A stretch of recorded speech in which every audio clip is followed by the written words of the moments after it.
c'est une rencontre qui a été mise en place dans le cadre d'un projet artistique qui s'appelle De la Nature, qui est donc organisé par l'association Espace d'Apparence ici présente. Et donc, au sein de ce projet, nous avons invité des artistes, également des scientifiques et des experts ou expertes, à interroger la notion de nature, sa perception, sa représentation et à questionner aussi la relation qu'on a avec celle-ci. Voilà.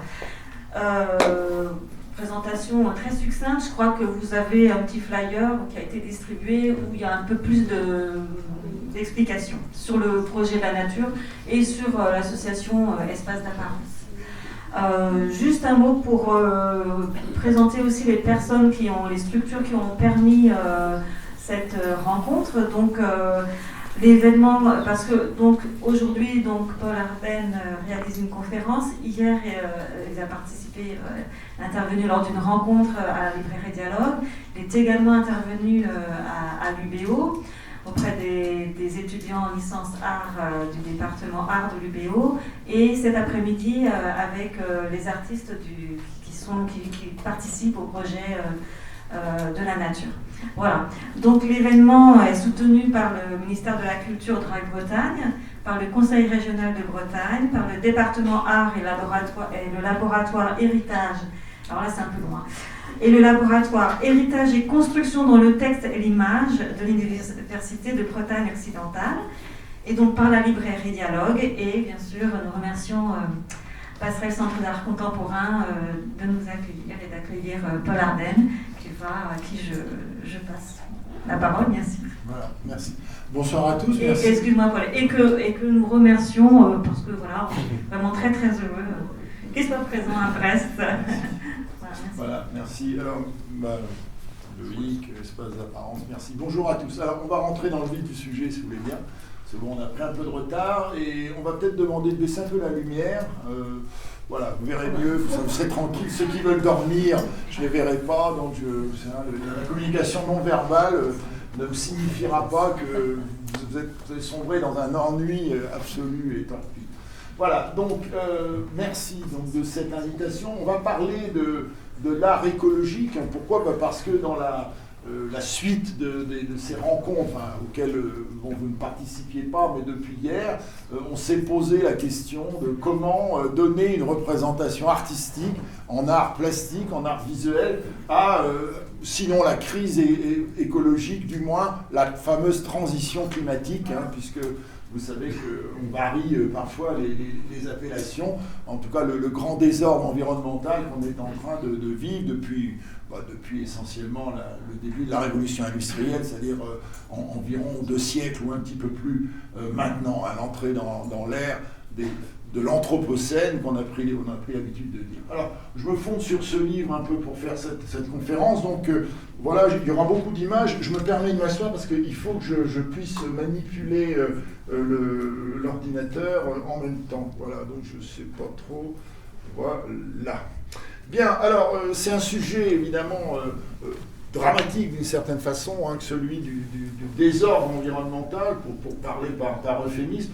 Mais bon, il n'empêche, je mets une note un petit peu de gaieté pour commencer. Certains artistes visuels s'en amusent, comme c'est le cas de Alexa Brunet. Il y a une série de photographies ici, donc qui vous montre ce qu'est l'avenir peut-être qui attend nos enfants. On ira leur présenter comme ça des choses merveilleuses qui étaient des plantes sous des globes.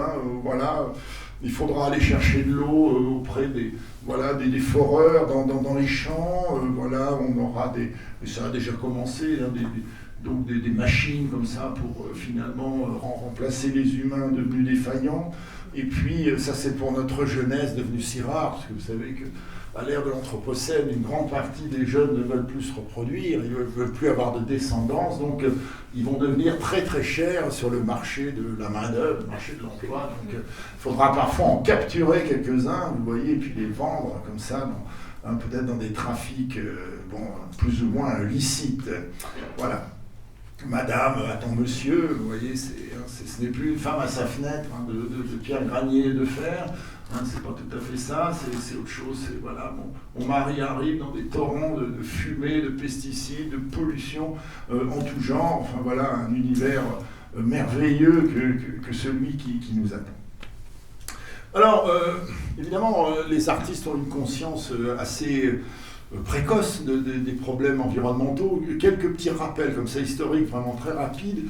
Quand est-ce que commence la pensée écologique à proprement parler, c'est-à-dire une pensée soucieuse de la préservation de la qualité de vie, des environnements, de ce qu'on appellera bientôt les écosystèmes, pour simplifier. Ça commence au 19e siècle, hein, avec la révolution industrielle. Très tôt, dès que vous avez les premiers moments de pollution, notamment les secteurs miniers, les secteurs d'extraction, vous avez des contestations populaires, hein, immédiatement. Bon, ceux que ça intéresse, je renvoie aux études de François Jarry, le fameux géographe des techniques, l'historien des techniques, sur ce qu'on appelle l'intoxication, la contamination du monde. Hein, c'est quelque chose qui commence très tôt. Voilà, donc il y a une prise de conscience qui va bien sûr se faire et qui est tout à fait normale. Les gens sont conscients que tout ça est en train d'être abîmé, leur environnement, par les problèmes liés à l'industrialisation à outrance, un problème de pollution et d'autres, d'épuisement graduel des ressources, de prédation, hein, de tout ce que la Terre peut offrir, mais ça va s'intensifier, bien sûr, avec le XXe siècle, et en particulier à partir des années 1960. Bon, 1960, vous avez des dates importantes. En 62, Rachel Carson, qui est une biologiste américaine, publie ce petit livre qui aura un écho extraordinaire, inattendu d'ailleurs, qui s'appelait « Printemps silencieux », Silent Spring, relativement à la découverte stupéfiante, hein, pour l'époque, de la disparition, comme ça, des oiseaux au printemps, donc dans toute une zone des États-Unis d'Amérique, consécutivement à l'utilisation de pesticides, du DDT, d'insecticides. Les insectes disparaissent, donc les oiseaux disparaissent aussi. 1970, c'est la première journée internationale de la Terre, donc organisée par l'ONU. 1971, c'est la création de Greenpeace, et la première, on va dire, organisation non gouvernementale, à la faveur du combat écologique. Donc on rentre dans l'ère de l'écologie politique, hein, à peu près à cette époque-là, à la fin des années 60, début des années 1970. Les premiers partis politiques verts, les Grünen en Allemagne, par exemple, en début des années 1970. Alors, les artistes plasticiens, visuels ou performeurs, donc qui sont au travail, sont conscients de ces problèmes, et on va avoir les premières manifestations d'art écologique, même si les artistes qui vont les incarner ne sont pas toujours des artistes de l'écologie. Là, il y a une œuvre très célèbre de Gina Panet, qui est une artiste française performeuse, qui s'appelle Terre protégée, qui date de 1970. Hein, vous voyez l'artiste comme ça, il tend les bras, comme pour protéger la terre nue contre toute forme d'agression. Donc un geste symbolique fort. Alors, j'ai mis cette image parce que Gina Panet n'est pas spécialement une artiste de l'écologie. Et je le dis pour signifier que c'est très difficile de qualifier ce qu'est l'art écologique. Vous voyez, on parle d'art environnemental, on parle de éco-art, par exemple, dans le domaine anglo-saxon. Hein, on parle d'art vert, green art aussi. Donc il y a plusieurs qualifications. On ne sait pas exactement quand ça commence. Hein, c'est très difficile. Alors, il se trouve qu'il y a quelques années, moi, dans le cadre de mes recherches d'historien de l'art, je m'intéresse aux questions donc du rapport de l'art et de la société, donc aux questions finalement politiques, hein, bien évidemment, et je travaille beaucoup sur les notions d'art public, vous voyez, là, d'art dans l'espace public, d'art dans l'espace habité, et donc évidemment dans l'espace y compris non urbain, c'est-à-dire l'espace naturel, de plus en plus soumis à évidemment des dégradations, hein, comme pour les raisons qu'on a évoquées tout à l'heure. Et donc, lançant cette recherche pour écrire ce livre, que j'ai publié donc il y a 4 ans maintenant, Un art écologique, création plasticienne et anthropocène, hein, c'est-à-dire pour cadrer un petit peu anthropocène la problématique, hein, terme né à la fin du XXe siècle, créé par un chimiste, Joseph Crutzen, prix Nobel de littérature, terme venant signifier que les altérations de la surface de la planète et de la basse atmosphère, donc dues à l'activité humaine, sont supérieures à celles de l'activité biologique et tellurique de la Terre elle-même. Bon, terme contesté, discuté très souvent des géologues, hein, mais bon, qui a fini par s'imposer pour signifier le marasme, en quelque sorte, écologique dans lequel on est. Alors, écrivant ce livre, en tant qu'historien de l'art, je me suis posé une question obligatoire, d'une certaine façon. Quelle serait la première œuvre écologique de l'histoire? Est-ce qu'il y a une œuvre, la première œuvre d'art? Voilà. Et je pense que c'est peut-être celle-ci. C'est une œuvre de 1943 d'un Japonais qui vivait aux États-Unis, qui s'appelait Isamu Noguchi. Donc, qui va, en ayant vu une photographie aérienne des bombardements en Afrique du Nord pendant la Seconde Guerre mondiale, au moment où les Alliés prennent pied sur l'Afrique du Nord, les Anglo-Américains, avant de prendre pied, comme vous savez, sur la Sicile et l'Italie du Sud, donc, et de remonter comme ça l'Italie, contrôlée, occupée par les fascistes italiens et les nazis. Donc, regarde une photo de la terre bombardée, scarifiée, abîmée, vous voyez comme ça, bon, et il va produire cette petite sculpture posée sur un tabouret, sculpture de grès comme ça, qui s'appelle « Cette terre torturée », 1943. Alors c'est assez frappant parce que la terre est nue, évidemment, dévastée, mais aussi il y a sans doute le souvenir qui avait beaucoup marqué de cet événement tragique aux États-Unis d'Amérique, qui avait été dans les années 30 le Dust Bowl, donc le bol de poussière, donc en Oklahoma, en Arkansas, une partie du Texas aussi. La conséquence d'une mauvaise exploitation des terres, d'un labour fait dans le sens des pentes, d'une mauvaise irrigation, d'un mauvais drainage, l'aboutissement à pulvériser la terre au point qu'elle devient en quelque sorte une matière très, très légère que le vent va emporter tout d'un coup. Les vents vont l'emporter et ça va créer ces énormes nuages de poussière, ces bols de poussière spectaculaires, décrits notamment par John Steinbeck dans les premières pages des Raisins de la colère, son fameux grand roman. Bien évidemment, je vous invite à lire ce début de roman, c'est quelque chose de stupéfiant, notamment pour les paysans qui tout d'un coup sortent sur le perron de leur maison et qu'est-ce qu'ils voient? Ces nuages de poussière, c'est simplement la terre de leur champ qui est en train de s'envoler dans les airs, évidemment avec toute la crise matérielle qui va s'en suivre. Voilà. Alors, une chose qu'il faut dire, là on va peut-être casser un petit peu un mythe, le mythe de l'artiste comme celui qui voit clair, qui voit là où les autres ne voient pas, ce que les autres ne voient pas, qui voit avant peut-être les autres. Alors, en matière d'écologie, c'est absolument faux. Le monde de l'art a été essentiellement aveugle. Le monde des arts plastiques n'a pas du tout embrayé sur ces questions-là, ce qui est un sujet d'étonnement. Bon, j'ai eu à y réfléchir, évidemment, par rapport notamment au cinéma. Le cinéma a très très tôt parlé des problèmes environnementaux, un très grand film, Soleil vert et beaucoup d'autres. La bande dessinée aussi, la bande dessinée très tôt évoque ces questions, dès la fin des années 60. Dans les années 70. Par contre, les artistes plasticiens, c'est-à-dire ceux qui produisent des formes ou des objets visuels pour le spectacle, très très peu. Les années 70, c'est vraiment le pop art, par exemple. C'est ça, c'est la publicité, c'est l'art minimal, l'art conceptuel, des formes d'art comme ça, très, très intellectuelles, bien souvent.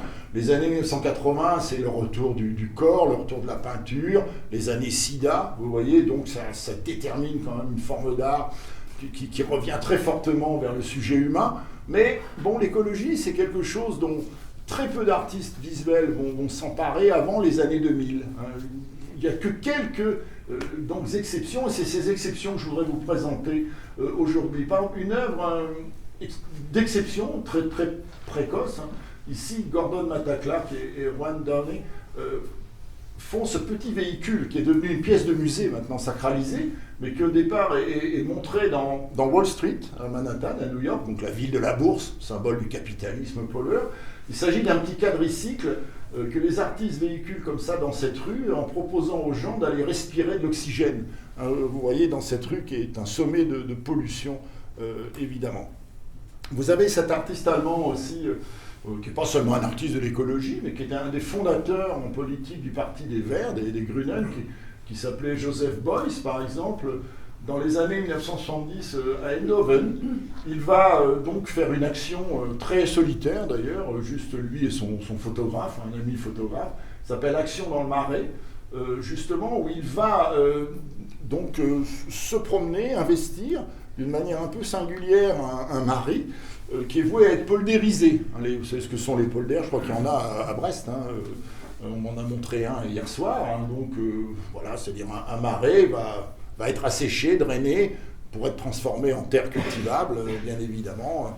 Voilà. Alors comme les marais sont des lieux de biodiversité évidemment extraordinaires, Beuys a la conscience que finalement ces zones-là disparaîtront. Donc il s'immerge dedans, il se baigne dedans tout simplement, voilà, donc comme une sorte de contact physique avec la matière organique intense qui est celle des marais. Alors il réalisera en 1982 cette œuvre qui reste une des grandes œuvres de l'art écologique pionnier, donc qui est une œuvre participative qui s'appelle 7000 chênes, qui sera réalisée dans le cadre d'un grand événement institutionnel, qui est la Documenta à Cassel en Westphalie, qui a lieu tous les 4 ans, puis tous les 5 ans. Donc, devant le palais des expositions de cette ville, il plante un chêne symboliquement, puis avec la population, 7000 chênes seront plantés dans la ville et dans ses alentours, donc repérés par un bloc de basalte qui permet de les voir encore aujourd'hui. Alors c'est une œuvre symboliquement importante puisque ça correspond vraiment à quelque chose d'horrifique dans l'esprit et la réalité allemande de l'époque. C'est ce qu'on appelait les pluies acides. C'est un phénomène qui est bien connu, qui est analysé dès le 19e siècle en Angleterre d'ailleurs, relativement au développement de l'industrie charbonnière. C'est le fait que les fumées, les suies, peuvent retomber, vous voyez, sous forme de pluie, dans les gouttes de pluie, et évidemment polluer, salir, détruire une grande partie des écosystèmes. Et ceux qui ont un certain âge comme moi, par exemple, se souviennent peut-être que ces pluies acides, dans les années 70-80, ont commencé à détruire une grande partie donc, des forêts allemandes, complètement, les faire crever, avec évidemment un choc, d'abord un choc factuel, événementiel, mais aussi un choc culturel et symbolique, quand on sait ce que la forêt représente dans l'univers, évidemment, de la culture germanique, le monde du Wald, le bois, vous connaissez tout ça. Donc c'est un travail de replantation intéressant qui connaît une suite encore aujourd'hui, puisque une vingtaine d'années plus tard, un peu plus, même un quart de siècle plus tard, 2 artistes anglais très connus dans le domaine de l'art écologique, de l'art environnemental, qui sont Ackroyd et Harvey, un couple, vont aller récupérer des glands de ces chênes donc à Kassel, en Allemagne, et ils vont créer une pépinière, là où ils vivent, à Londres, et permettre la redistribution de ces chênes, vous voyez, ce qui fait qu'on peut en trouver partout dans le monde maintenant. Si vous voulez en planter ici à Brest, il faut prendre contact avec eux et vous pourrez symboliquement continuer le processus de cette œuvre. Alors ça informe sur quelque chose qui est assez notoire, vous voyez, c'est que l'art écologique, ou ce qu'on peut appeler comme ça, est un art au fond sans modèle, d'une certaine manière. Sans modèle parce que les artistes sentent que pour parler de ces questions-là, il va être difficile d'utiliser les modes traditionnels de l'art. Vous voyez, sur le dessin, la peinture, la sculpture, ça va être assez difficile. Vous voyez, donc il va peut-être falloir trouver d'autres modalités créatives. Alors, un autre pionnier qui, justement, invente une forme d'art spectaculaire, c'est un Argentin qui s'appelait Nicolas Uriburu, donc, qui, à la fin des années 60, va décider de coloriser des lieux pollués, donc où la pollution est maximale. À Paris, par exemple, cette opération s'appelle Vers Paris, donc avec la Seine, le Rio de la Plata, il est argentin, près de Buenos Aires. Donc, également la lagune de Venise, pendant la Biennale d'art de 1968. Les gens vont se réveiller le matin, toute la lagune est verte, comme ça, en colorisant de vert donc ces eaux polluées. Là, il utilise pour ce faire, évidemment, un produit non polluant qui se dissout lui-même, qui est utilisé notamment pour les secours en mer. Si vous éclairez de nuit, c'est un produit phosphorescent. Et puis, certaines actions, excusez, parfois les images sont un peu petites, tout à fait révolutionnaires, puisqu'elles inspireront certaines créations contemporaines. Donc, dès les années 1960-65, à New York, un artiste qui s'appelle Alan Sunfist va créer ce time landscape, ce paysage du temps, d'une façon à la fois simple est radical. Donc il demande à la ville qu'on lui laisse un terrain. Donc on est dans le Queens, ici à New York, c'est-à-dire donc vers Flushing Meadows, hein, pour ceux qui s'intéressent donc au tennis. Hein, voilà, et il y a un terrain ici qui est appelé évidemment à être construit comme tout ce qui est en ville généralement et qui se trouve soumis à la promotion immobilière, pour des raisons évidemment que vous comprenez, habitat, spéculation, enrichissement, etc. Bon. Et il demande au conseil de la ville qu'on lui laisse ce terrain plusieurs années, sans rien faire, en le laissant juste se développer comme ça. Et donc c'est ce qui va se produire, et évidemment certains biologistes, naturalistes vont venir ici et constater qu'en très peu d'années, des espèces qui avaient disparu de New York pour des raisons évidemment de minéralisation extrême vont réapparaître. Vous voyez comme ça comment la nature reprend ses droits. Alors, vous voyez ces manières d'inventer comme ça, d'essayer de trouver de nouvelles façons de créer, quoi, donc d'un point de vue écologique, avec un souci quand même, dans ce cas-là, qui va inspirer de très nombreuses pratiques aujourd'hui, qui est le souci de l'utilité. C'est-à-dire, l'œuvre d'art, d'accord, mais il ne faut pas que ce soit seulement un fétiche. Vous voyez, il ne faut pas que ce soit seulement un objet ou une chose comme ça qu'on regarde ou qu'on conserve. Il faut que ça ait peut-être une effectivité réelle.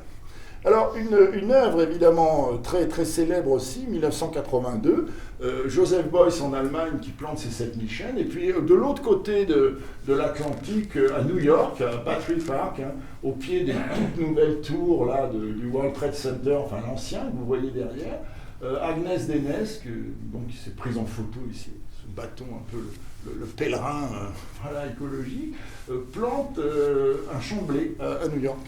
Voilà, donc évidemment quelque chose d'assez surprenant, bien sûr, dans ce paysage urbain. Bon, c'était il y a 40 ans, hein, c'est pas tout à fait quelque chose de nouveau, mais elle le fait avec l'esprit qui est celui de la création de l'époque. On est à une époque où les artistes sont très souvent qualifiés de conceptuels, en tout cas certains, c'est-à-dire ils produisent des œuvres plastiques, mais elles sont accompagnées de toute une réflexion, de théorie, de positionnement critique, d'engagement. Voilà. Alors tout ceci se fait dans le cadre donc d'un colloque consacré à la question de la faim dans le monde, avec une récolte collective, participative, une redistribution à des organisations luttant contre la faim dans le monde. Alors, on voit ces artistes, alors je ne sais pas, parfois ça passe un peu vite, donc je me méfie. On voit comment, vous voyez, se saisir de la question de l'environnement pour un artiste, c'est plus seulement ou pas seulement représenter par exemple des végétaux ou des beaux paysages, comme les artistes l'ont fait énormément. Bon, il y a tout un art du paysage et un art du végétal. Bon, ne serait-ce que les herbiers, par exemple, les collections de plantes, comme ça, qui sont des choses magnifiques, hein, comme vous le savez. Et puis tout l'art, toute la peinture de végétaux, qui est une très grande tradition depuis l'Antiquité. On reproduit. Alors avec la Renaissance, ça va prendre une ampleur formidable.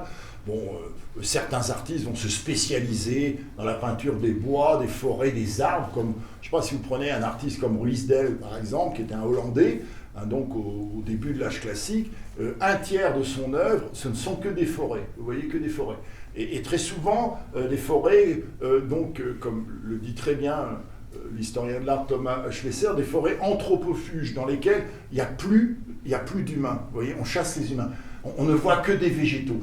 Bon, vous voyez cette idée déjà d'un univers sans l'homme, comme Baudelaire, le poète, qui était un grand critique d'art, va le pointer dans, je crois, sa critique du salon de 1859. Il dit, mais c'est très curieux, il y a de plus en plus d'œuvres, de peintures, où il n'y a plus d'humains dedans. Il n'y a plus que des paysages sans humains. Vous voyez, c'est comme si, l'humain et le paysage, ça se mélangeait. C'était de pire en pire. Alors, il y a évidemment des grandes écoles de peinture du paysage. Je pense notamment au 19e siècle, la fameuse Hudson River School aux États-Unis d'Amérique, où vous allez alors voir là des peintres qui font des paysages prodigieux, bien souvent sans aucune présence humaine.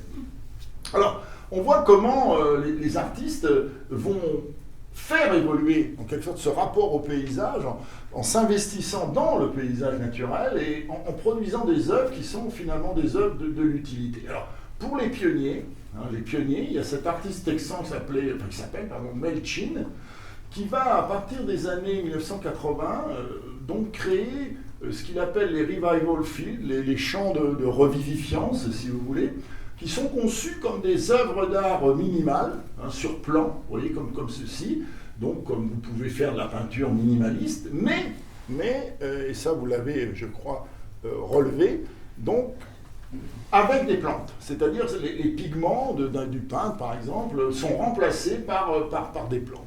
Donc c'est le début de ce qu'on va appeler l'art de la plantation. Il y a énormément d'artistes aujourd'hui qui s'inscrivent dans l'art de la plantation avec une visée, bien sûr, logique, donc qui est une visée esthétique. Vous voyez, on produit de l'esthétique, on produit des formes visuelles, comme ça, qui finalement se laissent voir dans le paysage, sous l'espèce de ce qu'on appelle le land art, hein, vous voyez. Mais il y a une utilité parce que souvent on choisit des plans donc, correspondant à des espèces qui ont disparu du paysage. Bien souvent pour fait d'exploitation agricole. Hein. L'exploitation agricole passe toujours par la spécialisation des espèces et la spécialisation passe toujours par la raréfaction de la biodiversité. Hein, on ne cultive que les espèces qui sont rentables. Hein, les autres, eh bien, on les oublie, bien évidemment. Donc vous voyez, ce travail d'art est tout à fait, on voit Mel Chin travailler ici, c'est assez étonnant, évidemment, ça pose un problème à pas mal d'artistes qui disent « mais attendez, là, on n'est plus dans les arts plastiques, les arts visuels, c'est de l'horticulture, c'est du jardinage, enfin c'est autre chose ». Quoi qu'il en soit, quels que soient les débats, on en est à ce stade-là, qui, d'une manière beaucoup plus radicale, par une Kathleen Miller, aux États-Unis encore, autour de 1970-1980, donc va être également repris en charge à travers ce qu'elle appelle les bombardements de graines, les seed bombings, très ciblés, toujours, hein, bien évidemment. Les endroits sont choisis, ce sont des endroits où la végétation souvent a été très fortement malmenée, notamment ou par l'agriculture industrielle, chimisée, soit par l'industrie chimique, et donc des choix d'espèces, vous voyez, sont faits. Les graines sont mises dans des grenades humides de terre et l'artiste réalise des performances assez simples, hein, qui consistent vous voyez, à jeter comme ça des grenades de graines, donc dans le paysage. Voilà, bon, ce qui fait que le paysage, au fond, en quelque temps, se reconstitue. Donc il retrouve en quelque sorte ses caractéristiques naturelles, ou en tout cas tout partie de ses caractéristiques naturelles. Alors on a ici évidemment un geste de performance, hein, d'une certaine façon. Voilà, alors certains artistes vont aller carrément beaucoup plus loin dans la sphère de l'utilité. Quand on prend ce couple des Harrison, donc Hélène Meyer et Newton, donc Harrison, ils vont, eux, singer un peu les expositions d'art minimal. Vous voyez, ils vont un peu les singer, vous voyez, ces expositions où on vous présente comme ça, voilà, une structure en tube, une structure comme ça en bois, sans explication, que vous pourriez d'ailleurs créer vous-même en allant chez le roi Merlin, en achetant quelques poutrelles comme ça. Bon, ils font la même chose, mais ils disent, mais nous, ça va être utile, et donc on va dans le musée, on va faire des sculptures de cet ordre-là, mais on va élever, par exemple, des poissons, on va faire de la pisciculture, ou bien on va faire pousser des salades. Donc, bon, alors, est-ce que c'est sérieux? Oui, bien sûr, ils sont des gens très sérieux. Est-ce que c'est une plaisanterie? D'une certaine manière, oui. C'est une façon de contester un point de vue de l'art qui travaille de plus en plus d'artistes à cette époque-là d'un point de vue critique. C'est le principe de l'inutilité, de l'improductivité, si vous voulez, y compris symbolique. Bon, c'est la question du fétiche, c'est la question de l'objet œuvre d'art, c'est-à-dire bon, voilà, la passion d'un ou d'une artiste se traduit par la création d'une œuvre qui finit sur un dessus de cheminée ou accroché à un mur dans un salon bourgeois. Vous voyez, bon, est-ce que tout ça a beaucoup de sens? Vous voyez, est-ce que le discours, le propos de l'artiste n'est pas travesti? Alors, voilà un petit peu pour les prémices. Hein, c'est peu de choses, c'est très très peu de choses, et il faut le regretter. Il faut regretter que les artistes visuels, plasticiens, aient eu d'autres sujets de préoccupation, incontestablement. Vous voyez à cette époque-là que cette question de l'écologie. À ce point que, jusqu'aux années 2000, on n'a quasiment aucune exposition d'art institutionnelles sur l'écologie, très très peu. On a ça et là, une en Californie, quelques autres vaguement. On n'a pas de documentation, on n'a pas de recherche vraiment intense sur ces questions. Il faut attendre le début du XXIe siècle pour que finalement des sites commencent à accumuler de l'information, à fédérer des artistes comme ça, dont on se rend compte que leur sujet de préoccupation principal, c'est la question environnementale, c'est la question écologique. Donc un gros retard qui va, comme vous allez le voir, être très largement compensé à partir des années 2010, c'est-à-dire une petite quinzaine d'années maintenant. Alors, je vais aborder à présent, après les prémices, les artistes d'aujourd'hui, donc qui travaillent sur l'écologie, pas tous, parce qu'il y en a un nombre incalculable, donc c'est une sélection contestable, évidemment, et injuste, forcément, mais le but, c'est pas de faire le tour de la question, c'est juste de montrer comment les artistes visuels travaillent, comment ils s'emparent de cette question, et vous allez voir qu'il y a maintes façons. Alors pour l'inaugurer, j'ai pris une œuvre de Christiane Geoffroy, qui est une artiste française, qui est d'abord très intéressée par la biologie, les transformations biologiques, les OGM, tout le travail comme ça des scientifiques sur la mutation, donc biologique, va passer plus dans le champ de l'écologie politique, les militantes d'ailleurs d'Extinction Rébellion, pour dire les choses aujourd'hui.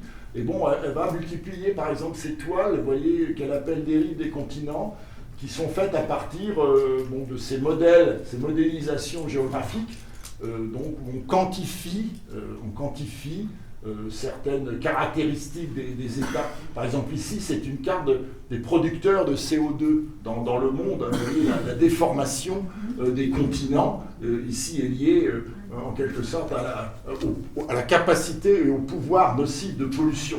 On voit où sont les grands pollueurs, par exemple, et où sont ceux qui sont beaucoup moins. Avec un travail qui s'assimile au fond ici à une peinture traditionnelle, mais bien sûr relativement dénonciatrice. Alors comment est-ce que les artistes abordent justement ce vaste champ en crise, qui est la nature entre guillemets, le problème étant la définition de la nature, bien évidemment. Vous savez que depuis une quinzaine d'années, on a révisé très fortement le concept, on l'a fait évoluer, sous le coup évidemment de la philosophie qui s'est rénovée. Donc la philosophie classique volontiers opposait nature et culture, c'est-à-dire d'un côté la nature, ce qui était le monde sans l'homme, et puis la culture, ce que l'homme fait du monde. Voilà, c'est un peu ça. Les anthropologues, quelqu'un comme Philippe Descola, par exemple, entre autres, nous ont obligés, d'une certaine manière, à repenser ce concept-là. Je ne peux pas faire un cours de philosophie analytique sur ces questions, que vous connaissez bien, mais les artistes en sont conscients. Alors la question, c'est comment est-ce qu'ils vont s'emparer de la nature?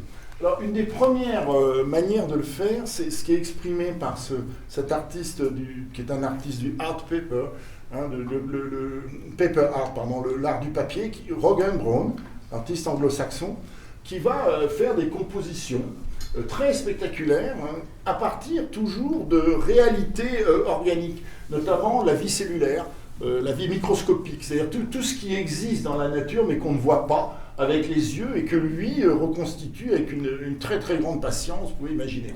Avec cette idée quand même, je crois, stimulante pour l'esprit, qui consiste à suggérer qu'un artiste n'a peut-être pas à se donner la peine d'inventer un monde, il suffit peut-être qu'il célèbre le monde dans lequel il vit, et notamment qu'il célèbre ce qui est le plus grand quand même des créateurs, c'est-à-dire la nature elle-même, avec ses extraordinaires compositions, la nature étant peut-être le premier des artistes. Là-dessus, personne n'en doute. Donc il y a cette idée, vous voyez, très forte ici, d'une sorte d'hommage rendu donc, à la prodigalité esthétique du monde naturel, donc derrière laquelle l'artiste s'aligne, vous voyez, sans prétendre être un créateur, forcément. Alors, il y a des artistes comme Suki Bess, par exemple, qui vont travailler dans la substitution, d'une manière très humble. C'est toujours l'hommage, on rend hommage. Voilà. Ici, vous avez des papillons qui vous semblent plus vrais que nature. En fait, ce sont des faux papillons. L'artiste reconstitue des animaux comme ça, et là où ils ont disparu, dans le paysage, elle vient les placer comme ça, vous voyez.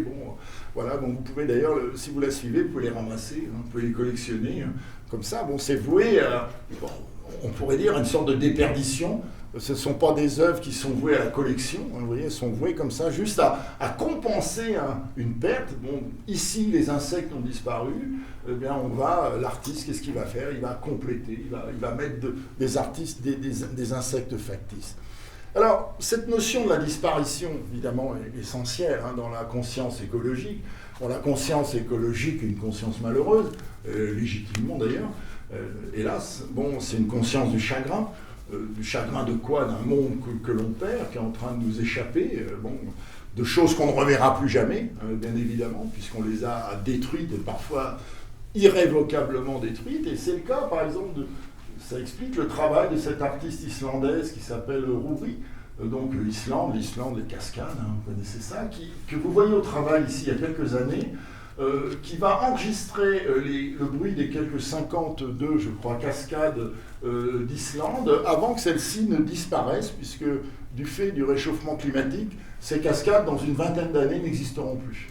Voilà, il n'y aura plus suffisamment d'eau, donc les cascades auront disparu. Donc elle enregistre ces sons et elle demande au musée de Reykjavik de mettre en place donc un meuble, vous voyez, comme si, avec des racks dans lequel vous avez l'enregistrement de chacune de ces cascades. Ce qui fait que, voilà, quand les parents, les grands-parents avec leurs enfants, petits-enfants, dans quelques années, feront visiter ce musée, et ils pourront faire entendre à leurs descendants ce qu'était le bruit des cascades d'Islande, en quelque sorte. Vous voyez, c'est une sorte de catastrophe annoncée que l'artiste anticipe en montrant déjà ce qui attend donc les générations futures. Alors la même chose sur, en quelque sorte, ce sentiment d'une perte, très très fort chez beaucoup d'artistes, cette déploration en fait, ce monde que nous avons perdu. Une performance, par exemple, à l'autre bout du monde, on est au Cambodge cette fois, on est dans ces territoires qui ont été complètement vendus donc aux grandes entreprises qui produisent du caoutchouc, des matériaux souples, voilà, avec la culture de l'EVA, l'arbre à caoutchouc, donc culture industrielle, vous voyez ici ces arbres au garde à vous. Donc un artiste Khwe Sam Nang, artiste cambodgien, en 2014, fait une grande performance dans une zone du Cambodge où il a grandi, qui s'appelle Rubberman, l'homme de caoutchouc, où il se promène nu à travers ces plantations comme ça, et à rythme régulier, il s'arrose comme ça de cet EVA, vous voyez, donc de cette sève blanche de l'EVA, voilà, comme pour marquer qu'ici les gens sont devenus des gens de caoutchouc, mais ils n'existent plus. Voilà. Alors, ce qui est intéressant dans cette œuvre, ça transparaît quand on voit, c'est une totalité, il y a beaucoup d'images, il y a des vidéos, etc. Ce qui est intéressant, c'est que c'est pas seulement la description, on pourrait dire, d'un écosystème complètement livré à un nouveau type d'exploitation économique qui le modifie complètement, mais c'est aussi le constat, on le ressent très fortement en voyant les œuvres, que quelque chose a disparu qui est très profond, qui est le lien que les gens avaient localement avec leur univers antécédent, si vous voulez. Notamment tous les liens qu'on appelle animistes, puisque les gens qui vivent là, très souvent, avaient des liens très, très forts avec évidemment la végétation, la forêt, les animaux, etc. Et cette monoculture de l'EVA à des fins spéculatives a bien sûr absolument tout modifié. Elle a absolument changé les références, et bien des gens les ont perdues. Alors, vous voyez aussi cet hommage à la nature ici, mais en regrettant que nous la perdions. Certains artistes l'ont évoqué d'une façon radicale. C'est un artiste anglais qui s'appelait Gustav Metzger, qui est mort il y a quelques années. C'était un spécialiste du destructive art. Il appelait ça l'art destructif. Voilà, il estimait qu'il y avait déjà beaucoup trop de choses dans le monde et que ce n'était pas la peine d'en créer plus. Très bien, on peut ne pas être d'accord. Et il va prendre, à la fin des années, à la fin du XXe siècle, le courant du combat écologique. Et là, justement, il va prendre en compte le fait que l'homme détruit finalement énormément de choses, notamment par des activités polluantes. Et il va à plusieurs reprises, pendant une vingtaine d'années, multiplier ses performances automobiles qui s'appellent Mobile. Bon, ici, c'est à Mexico, sur la place des Trois Cultures. Donc, voilà, on prend une plante le matin en bon état, on la met dans un cube de verre sur la galerie d'une voiture.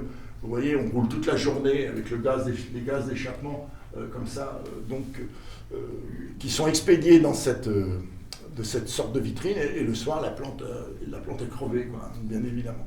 Voilà, donc c'est une espèce de quelque chose d'assez morbide, vous voyez, incontestablement, mais qui marque le fait que les conduites humaines sont vraisemblablement déraisonnables.